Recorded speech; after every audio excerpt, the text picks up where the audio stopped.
Light was always been the mystery for many physicists since very long. There was a time when the whole world followed Newton physics, which is still applicable but not entirely, not to the light at the very least. Since light is the fastest known thing in the universe, it behaves weirder as we approach the speed of light. But what will happen if we exceed the speed of light? Stay tuned, cause this is Rebound Talks. In the early 1900s, scientists held firm to the Newtonian view of the world. Then, a German-born mathematician and physicist by the name of Albert Einstein came along and changed everything. In 1905, Einstein published his theory of special relativity, which put forth a startling idea: there is no preferred frame of reference, everything, even time, is relative. Two important principles underpin his theory. The first stated that the same law of physics apply equally in all constantly moving frames of reference. The second said that the speed of light, about 186,000 miles per second, is constant and independent of the observer's motion or the source of light. According to Einstein, if Superman were to chase a light beam at half the speed of the light, the beam would continue to move away from him at exactly the same speed. These concepts seem deceptively simple, but they have some mind-bending implications. One of the biggest is represented by Einstein's famous equation E equal to mc square, where E is energy, m is a mass, and c is the speed of light. According to this equation, mass and energy are the same physical entity and can be changed into each other. Because of this equivalence, the energy an object has due to its motion will increase its mass. In other words, the faster an object moves, the greater its mass. This only becomes noticeable when an object moves nearly quickly. If it moves at 10% of speed of light, for example, its mass will only be 0.5% more than normal. But if it moves at 90% of the speed of light, its mass will be doubled.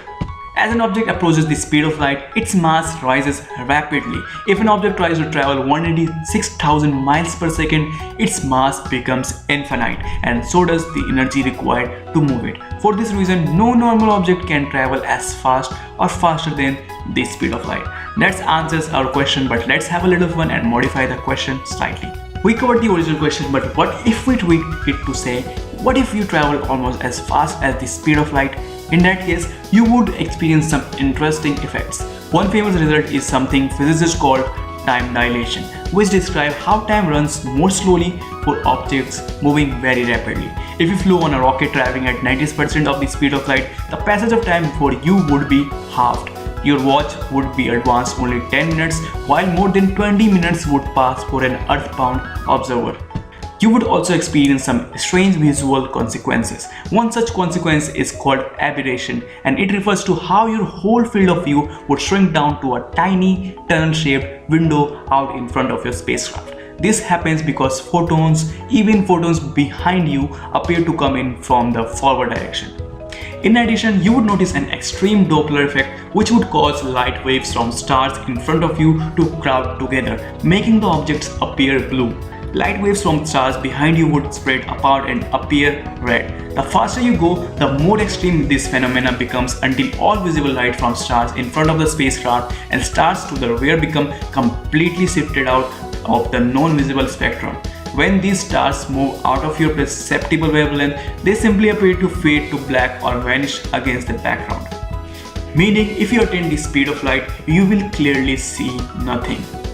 And what about faster than speed of light? The only known stuff or phenomena we know which are faster than speed of light are quantum entanglement, expansion of universe, and tachyons. But it doesn't prove anything wrong to Einstein cause it's all hypothetical. But let's say we are like tachyons and we are experiencing what tachyons are.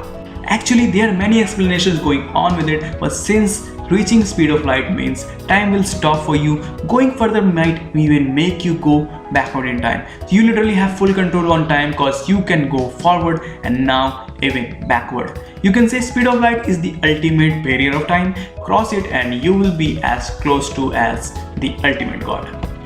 Any further phenomena when exceeding this barrier? Well, we don't know quite well because it's all hypothetical and pinning out assumptions will not entirely be a science. So I like to decide what will happen if we go faster than the speed of light. So until the next amazing video, keep learning and keep rebounding.